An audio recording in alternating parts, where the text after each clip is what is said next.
di kota Wuhan ya, dan sampai di Indonesia juga kasusnya terus meningkat. Sampai kemarin saya lihat di Pulau Ambon itu masih ada sekitar 10 sampai 11 orang dalam sehari ya. Jadi sebenarnya virus ini itu dia virus hidungnya kita, saluran paru-parunya kita ya. Dan virus ini itu sangat cepat untuk menular ya. Makanya kenapa sampai kita betul-betul harus dilarang keluar rumah atau dilarang kumpul-kumpul, karena memang dia sifatnya sangat mudah untuk menular ya. Sehingga karena memang angka kematiannya itu atau banyak orang yang mati karena virus ini ya. Jadi sekarang pertanyaannya, bagaimana caranya supaya kita tidak dikena virus ini ya.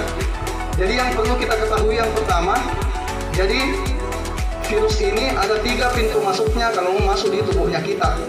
Yang pertama dia lewat mata, yang kedua dia lewat hidung, yang ketiga dia lewat mulut. Jadi cuma 3 pintu masuknya masuk ke tubuhnya kita. Jadi pertanyaan yang selanjutnya, apakah kalau misalnya saya pegangan tangan dengan orang yang kena virus, apakah dia bisa masuk lewat kulitnya saya? Tidak bisa ya. Dia cuma masuknya lewat hidung, mulut, dan mata. Itulah kenapa kita harus pakai masker ya, karena virus ini misalnya kita bernapas, kalau kita tidak pakai masker tidak sengaja dia masuk ke tubuhnya kita.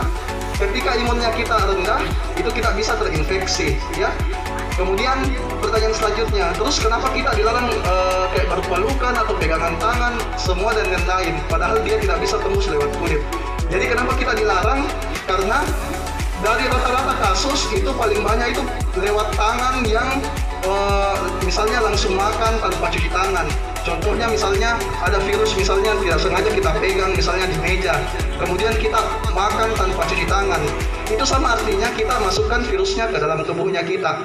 Itulah mengapa sangat-sangat penting untuk rajin mencuci tangan sebelum banyaknya ya. Jadi kayak sendok atau piring dipisah dulu untuk sementara ya, sampai sambil menuju ke fasilitas kesehatan yang terdekat. Nanti kayak dokternya atau bidannya mengarahkan pemeriksaannya apakah dia ada virus dalam tubuhnya atau tidak ya, kurang lebih seperti itu. Ini yang jelas itu ketika kayak kumpul-kumpul begini, kalau mungkin di pulau ini kan sedang dekat dari tapi kalau kami yang di kota-kota besar kayak misalnya Ambon atau kota saya ya di Makassar atau di Jakarta, itu kita sudah sangat dilarang untuk kumpul-kumpul begini karena kasusnya sudah sangat banyak ya. Karena itu tadi bisa menyebar kalau kita bicara atau tidak pakai masker atau tidak jaga jarak, kita semua bisa tersebar.